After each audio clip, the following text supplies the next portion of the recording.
you go, Dream Theater from 6 Degrees of Inner Turbulence, their latest double CD, which is out in stores now.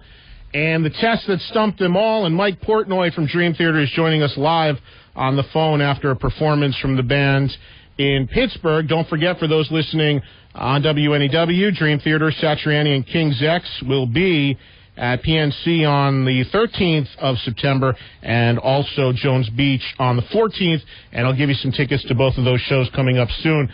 Mike, did the song still sound good on hold on a phone line? Yeah, that song rocks, man. I would think a lot of notes flying by. I was starting to get a lot of distortion there.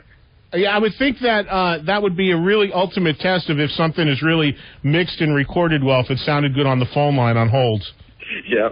I remember when I used to work with bands, when I used to work for a record label in the late 80s, the big thing in the studio is everybody would put like a little TV speaker when they mixed it to hear how it would sound when the video got played on MTV. Totally. Do you still do that in the studio? Do you still listen on like all different speakers to try to tell it how the mix sounds? Yeah, actually, it's great now because, you know, CD burners are so common, so you could just burn a CD right off the mixing desk and take it right out to your car and, you know, check it out in your car, which is, at least for us, the place where we most frequently listen to music, so it's definitely the best place to kind of be it. Yeah, I think most people actually listen. I do most of my listening in the car also. So let's get a couple people on the phone real quick that want to say hello. We'll just blow through some calls real quick, and then I'll let you fly. Gabe, who's listening in Staten Island. Hey, Gabe, you are on with Mike Portnoy. What's up? Hey, Mike. Hey, Gabe, what's up? Love your band. Thank you, man. Anyway, I want to ask you, when you played Majesty of Puppets live, did that filter back to Metallica or anybody in their camp, and they go after you legally?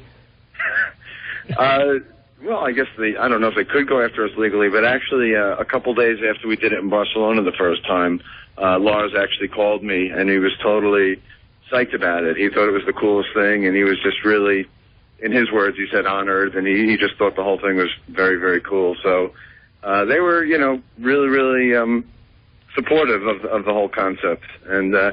And we actually have another album, classic album, that we're currently rehearsing and getting ready for our upcoming European leg. So that's, you know, it's a fun little tradition that we're going to continue. I would think that they couldn't sue you legally because you could do whatever you want, but they'd have to be real dicks to have a problem with it, I would think.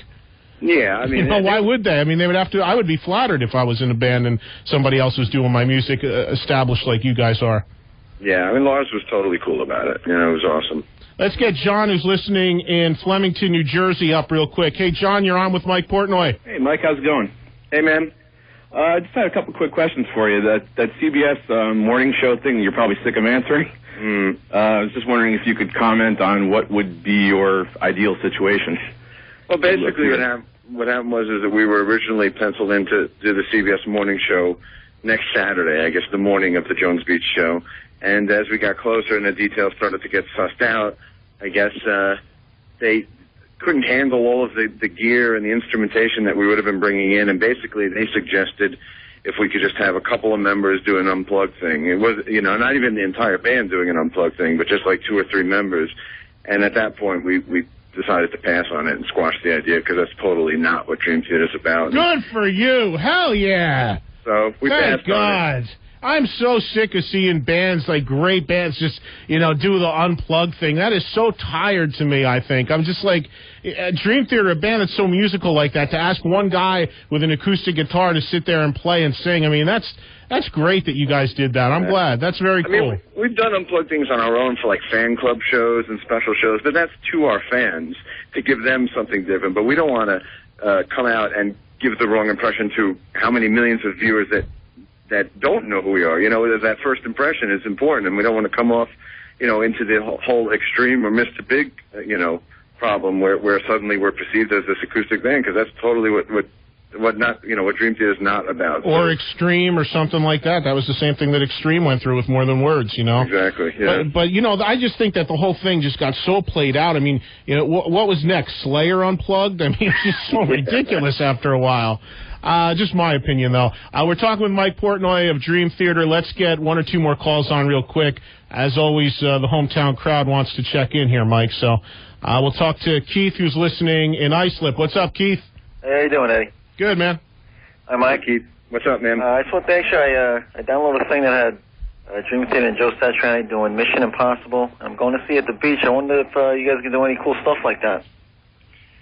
Well, the show in itself is pretty damn cool, you know. I haven't actually written a set list for that show yet. Usually what I do when I'm writing the set list is I look at what we played the last time we were through a particular city, and then I'll construct a set list based on everything we didn't play. But being that we did the B.B. King show and then we did 2 shows at the Beacon equaling like 7 hours of music, I don't think there's much left in our touring repertoire that we haven't covered in the New York area. So I don't know. We'll have to see what we can pull out. But I think it was a fun show. I think he was asking Mike too if you planned on actually doing any recording with Joe Satriani. No, you know, basically he does his show, we do ours, and King's X do theirs, and we're just having a great time. Most of the fun that we have together is backstage, off the stage. You know, when we're on stage, we're kind of all just doing our shows, really. Let's talk to Scott, who is listening in Queens. Hey, Scott, you're on with Mike Portnoy. Hey, guys, what's going on? Hey, man. Yeah, my question to you, Mike, is before you guys hit upon naming yourselves Dream Theater, you tooled around under the name of Majesty, and I was wondering if any of that stuff that you did back then was recorded and if it will be released somewhere down the line as sort of a official release. Right. We were, I guess, from 85 when we put the men together all the way up till our first release with Mechanic Records. We were Majesty, so that was like a 4-year period, 85 to 88 or 89, 3 or 4 years. And we did a lot of demos. We didn't do any, you know, real studio recordings, no albums or anything like that, but it was just a lot of 4-track demos and things like that. And the hardcore fans all tape trade that stuff. I mean, the stuff is definitely out there and pretty circulated amongst the hardcore fans. And we've been talking about doing some sort of official bootleg series through our fan club or through our website. And surely if that series ever gets off the ground, some of the old Majesty demos would definitely be one of the releases.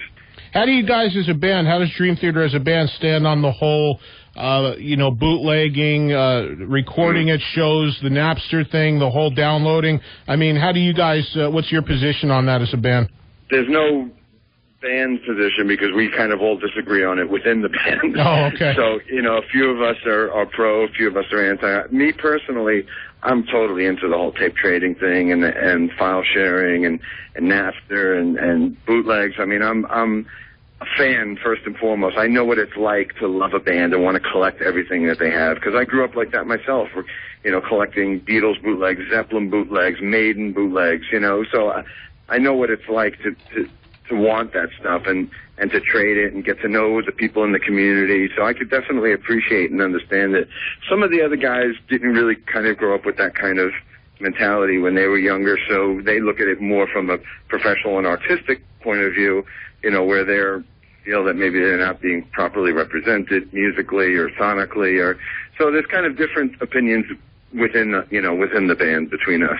It's funny because last year for 9/11 I did this big benefit at Hammerstein here in New York for New York Steel it was called, and that was a bunch of bands from New York. I don't know if you heard about it, Twisted Sister and all that. Yeah, so we put that thing together, and since then it was not professionally recorded in any way, but I've had so many listeners kind of like hint around that they had bootlegs and wanted to know if I wanted them, and they were afraid that I was going to like come down on them for bootlegging it. And I was like, I'd be the biggest hypocrite in the world because that's how I was like a freak for that stuff when I was a kid. I'm not going to say that you can't do that. I mean, it wasn't my decision at that show, but I wasn't upset that anybody did it. But with me, though, I mean, I'm real nitpicky. I'm not into bootlegs unless they sound almost as good as the record, I was listening to one today that somebody sent me from Rush from this tour. And, the band, it's always great because, the band's off in the background and then you hear the band playing like real tinny and then you hear, yo, you got a bottle opener? And the guy next to him, like, in the middle of Tom Sawyer, and all of a sudden you just hear really loud, just blowing everything out. This rocks! This is really cool! And you're like, I don't want to hear this. You got it cranked up in your stereo, and then all of a sudden somebody's like, yo, pass the joint, man!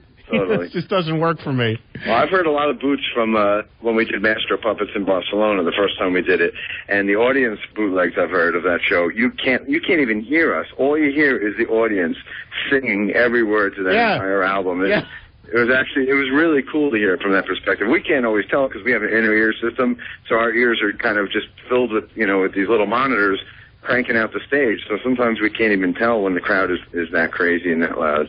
It's definitely cool to hear the bootlegs from that perspective sometimes. Yeah, that's true, though, because this one that I got, this guy, I heard this guy instead of Geddy sing every Rush song. You know, it was like, the world stands on my shoulders. The cover of the CD should say Rush and Joe Schwartz. Exactly. Jones Beach, July 12th or whatever. Exactly. Well, listen, man, we could go on all night, but I appreciate you checking in. I'll let you get out of there in Pittsburgh. And, again, anytime you're in town, I mean, by all means, come down and just hang out if you want. You know where we are.